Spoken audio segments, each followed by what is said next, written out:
médecin, vous lui annoncez vos symptômes, il vous ausculte et sur l'ordonnance, il marque un seul médicament. Ce médicament, c'est le travail. Eh bien oui, aujourd'hui, je vais vous prouver que le travail, c'est la santé.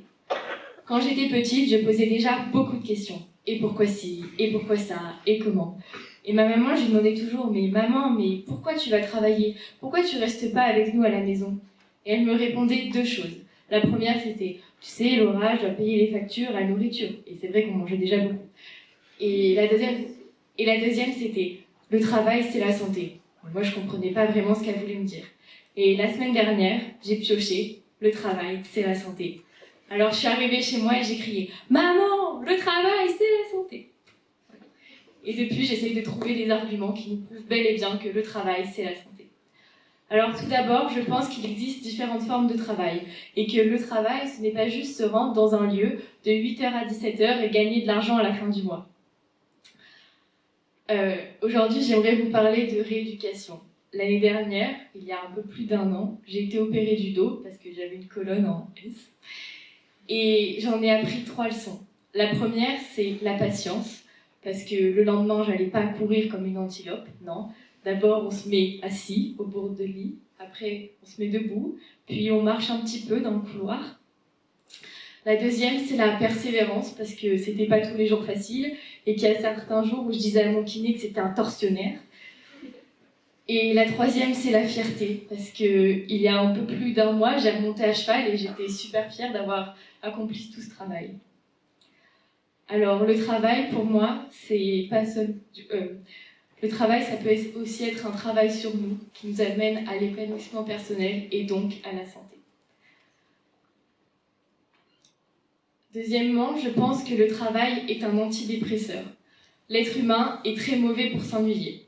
Si je laisse mon chat pendant 2 heures sur le canapé, je reviens dans 2 heures, il sera toujours à la même place. Mais nous, on n'est pas fait pour ça. On va prendre la machine à remonter le temps, télé, et on va remonter en 2020. Vous vous souvenez, on était tous confinés à cause d'un vilain virus dont on ne citera pas le nom car on l'a beaucoup trop entendu. Et tous les soirs, à 20h, on applaudissait pour ceux qui étaient en première ligne.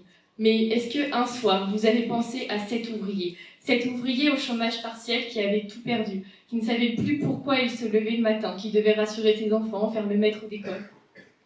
Eh bien non. Et pourtant, c'était difficile pour lui aussi. Alors, quand on est à l'école, on attend tous les vacances, les week-ends. Pour info, les vacances, c'est demain. Et quand on travaille, on attend la retraite. Mais est-on vraiment heureux à ne rien faire?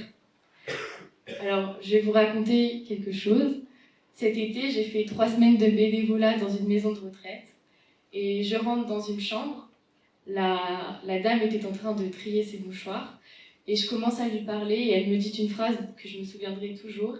Elle me dit « Ce matin, je me suis levée et j'ai ouvert les yeux et je me suis dit « Oh non, encore un jour de plus sur cette planète. » Et alors moi, 15 ans, pleine de vie, je me suis dit « Mais comment on peut penser ça ?» Et en fait, je me suis juste dit que cette personne, elle avait perdu l'envie de se réveiller. Elle ne savait plus pourquoi elle se réveillait chaque matin, ni où était son but. Certains me diront « Oui, mais le travail, ce n'est pas la santé, puisque certains sont amenés à faire des burn-out. » Et ben, je pense qu'on a tous un rôle sur cette terre, et que si l'on fait des burn-out, il peut y avoir deux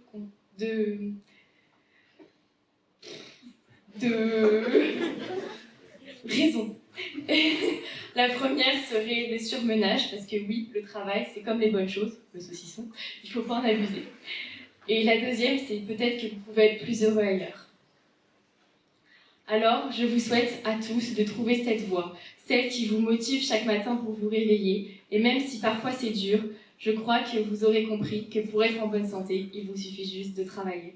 Merci. Nous avons tous travaillé à un moment de notre vie, quel qu'il soit, en tant qu'étudiants, salariés, auto-entrepreneurs, bénévoles ou encore pour nos passions.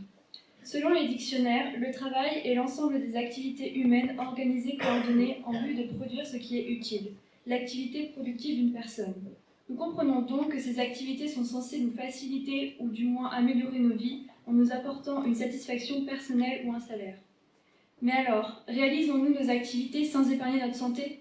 Qu'elle soit mentale ou physique, quel est l'impact du travail sur notre santé? Prenons l'exemple de la retraite. L'âge légal à partir duquel vous avez le droit de prendre votre retraite est fixé à 62 ans. Il faut répondre à des conditions comme avoir effectué une longue carrière sans de grosses interruptions. Ceci concerne les générations nées en 1961. Pour les actifs nés en 1964, eux partiraient ainsi à 64 ans. L'âge ne fait qu'augmenter. Personnellement, je suis née en 2005 et ça m'inquiète. Plus le temps passe, plus les personnes vieillissent et leur capacité aussi. Pourquoi ne pas laisser ce petit papy qui boite profiter de la vie en promenant son chien à n'importe quelle heure au lieu de le garder à l'usine où il effectue des gestes lents? Ils ne sont pas tous comme ça. En clair, ces personnes ont travaillé toute leur vie pour qu'une fois à la retraite, ils n'aient même plus les capacités mentales et physiques de profiter. Ils attendent la retraite pour réaliser leurs projets les plus fous qu'ils n'ont pas pu réaliser durant leur vie active, mais une fois à la retraite, ils n'ont plus l'énergie ni la santé pour. J'ai parlé des seniors, mais nous pouvons aussi parler des jeunes comme ma génération. Le lycée, avec la surcharge de travail, les études qu'il faut suivre pour nous assurer un avenir. Je ne suis pas en train de me plaindre, mais un peu quand même. La pression des professeurs, ceci engendre beaucoup de stress, de doutes et empiète sur notre santé mentale, avec la déprime ou notre santé physique, avec des troubles de l'alimentation ou des complexes liés au stress. Avec l'analyse menée par l'assistance publique des hôpitaux de Paris en 2019 qui démontre que les mauvaises conditions de travail favorisent également l'obésité, en d'autres termes le diabète, le manque de sommeil et la dépression, autant de facteurs qui peuvent engendrer des maladies cardiovasculaires. Il est vrai que dans un sens, le travail est bénéfique pour nous, car il nous force à créer un lien social avec d'autres personnes afin de favoriser l'avancée de nos projets et notre réussite. Mais l'humain est cruel, et nous ne sommes pas tous égalitaires, c'est pourquoi il existe l'harcèlement. L'harcèlement rend le climat social toxique, et les harcelés subissent des dommages physiques et moraux. Très peu de personnes arrivent à les aider ou à les comprendre, c'est pour cela que l'harcèlement a de grandes répercussions au long terme sur la santé des harcelés. Tout le monde rêve de réussir dans la vie, et c'est important de faire un travail qui nous plaît. Vous décrochez un travail fantastique, vous avez l'opportunité de parcourir le monde, découvrir des lieux que vous ne connaissiez même pas l'existence, vous êtes épanoui. Mais à côté de ça, il y a vos enfants, vos familles qui vous attendent patiemment à la maison.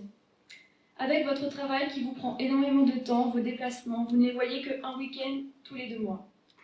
Et au fil du temps, vous les voyez grandir et papy vieillir. Vous êtes passé à côté de tellement de moments, une déprime s'installe, c'est comme si vous n'aviez jamais vraiment eu de famille. Vous avez été coupé des personnes que vous aimiez.